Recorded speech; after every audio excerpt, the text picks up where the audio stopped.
Hey, Doug here again. I help real estate agents through coaching, mentorship, and training achieve their goals within real estate. And today I wanted to dive into something that can literally change the trajectory of your business next year as we come on to the end of the year. And most of us are looking at what do we want to do next year. Wanted to talk to you about something that could definitely change your year next year, and that's goal setting that actually sticks. It actually happens. Now, I know everyone has probably set a New Year's resolution or a goal of some sort throughout their lives. And most New Year's resolutions, by February, they're gone, right? Um, if you go to the gym, you can see January, the gym memberships pick up, it gets busier. And then by February, it's empty again. Planners, they collect dust. Goals that we swore that we were going to hit, they just kind of fade away, and we've kind of given up on them, or we've made adjustments to them. We've tweaked them. And the reality is the problem isn't motivation, it's a system. So most agents are setting vague goals that are like, I want to sell more houses, I want to make more money, but there's no plan or structure behind it. So today I want to break that down for you guys. So stick around to the end, because I've got an awesome challenge for you guys to kind of hopefully kick your next year off great. And you don't want to miss that. If at any point you would like to schedule a 15-minute, no obligation, no pressure call to talk about anything, and see how it could improve your business, please click the link below. I'd love to chat with you. So let's dive in. The first thing is setting the foundation. So anytime you're setting goals, you want to set goals that are foundational that you can achieve. So I personally like to focus on setting SMART goals. You've probably heard this term before. I know we've talked about it on previous videos before, but I want to break it down again specifically for real estate. So SMART goals stand for specific, measurable, achievable, relevant, and time bound. So with our goals, we want to be specific. We don't want to just say, I want to grow my business. No, we want to be specific and say, I want to close 24 transactions in the next year, averaging 2 a month, or something more specific to that regard. We also want our goals to be measurable. So you have to be able to track that progress. So not only do you want to close 24 homes, but how many leads are you generating weekly to get to that goal? How many calls do you need to make to get to that goal? Those sort of things. You want measurable pieces. Because if you have measurable pieces, then you can have achievable pieces. So to be achievable, you want to be ambitious, but you also want to be realistic. So if you closed 6 homes last year, shooting for 100 next year probably is going to be a big stretch for you. But what we can do is set achievable, realistic goals while still being ambitious. So I personally like to set a stretch goal and then a realistic goal. So for example, if my goal is to sell 24 homes next year, that may be my realistic goal, but maybe I want to set a stretch goal too of saying, hey, I'd love to close 30 homes. If I close 30 plus homes next year, that will be amazing. I'm going to celebrate. Minimally, I need to hit 24 homes. If I set any less than that, I miss something for the year. So this is my goal. There's the goal that here's the bar. I will not fall short of that bar. And then there's the goal beyond that of I would love to push it farther and farther and farther. We also want our goals to be relevant. So we want to make sure our goals align with where you are in your business. If you're newer, then maybe your goals need to be more focused on prospecting and conversations and lead generation. If you're seasoned, maybe it's leveraging your sphere, your past clients, your relationships, or building a team or a group or something like that. So you want your goals to align with where you are in your business and be relevant to where you are. You also want them to be time bound. Give them a deadline. Instead of saying something like, I want to close, 24 listings by the year, it's, I want to have this many listings by March 31st. I want to close this many houses every quarter. Give it time bound numbers so that you can track that and you are accountable to those time frames. SMART goals, they create clarity and accountability. When your goals are clear, your daily actions have directions, and that's where you can start building consistency. So outside of setting SMART goals, now how do we break those goals down? So let's talk about the numbers, because this is a step that most agents skip. They just say, I want to close 24 houses next year. I want to close, one house a month, two houses a month. I want to close 4 houses a quarter. However you structure that transaction goal.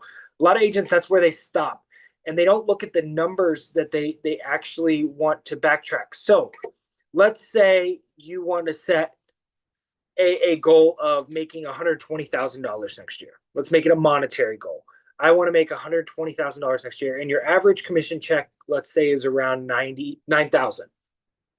That means you roughly would need about 14 transactions.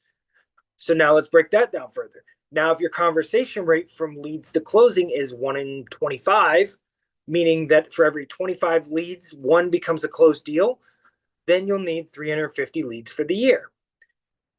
And if you need 350 leads for a year, how many conversations do you have to start?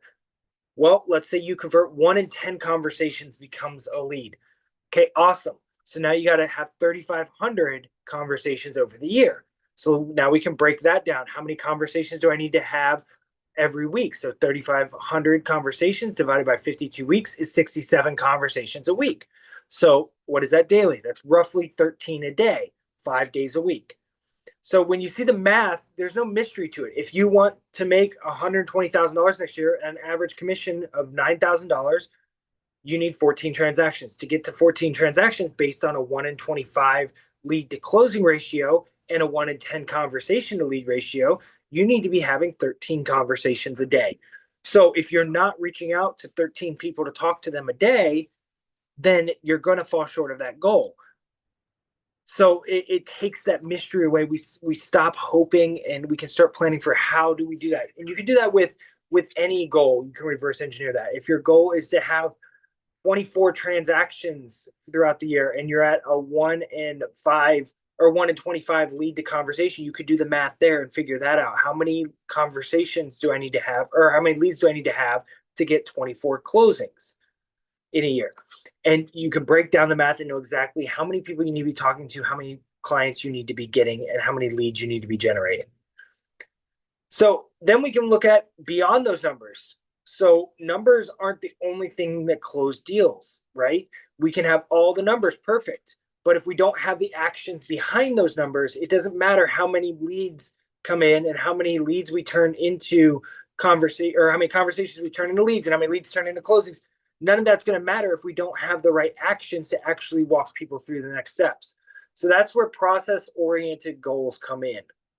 Instead of focusing only on the outcome, like 24 closings, focus on what you can actually control. We don't control if somebody decides to write an offer or somebody decides to list with us. That's a personal decision on their part. All we can do is control the actions that lead to that. So controlling your actions daily could look like something in the regards of making 20 prospecting calls a day, attending 1 network meeting a week, posting 3 pieces of content weekly on social media, following up with 5 past clients or sphere of contacts. So taking your goals, breaking those down to something that what do you control and what can your actions achieve? These habits compound. It's, again, like going to the gym. 1 workout isn't going to change anything, but if you stack 100 workouts in a year together, that's when you're going to start to see transformation and change. So don't just simply set income-based goals or transaction-based goals. Set action goals to go along with those that create momentum for yourself every single day. So we've got our goals. We've broken down the numbers on those goals. We've set action items to go with those numbers, so we know how to take those numbers to the next steps in the process. Now, the next important thing is that we hold ourselves accountable and we track that. That's the secret sauce that most agents miss: accountability. Goals without tracking are just wishes. They're just things we hope to achieve. You have to have a system and you have to have a way to track those. CRMs, every agent should have one. And use your CRM to track your leads, your calls, your follow-ups, where people are at in the pipeline, what's working, what's not working.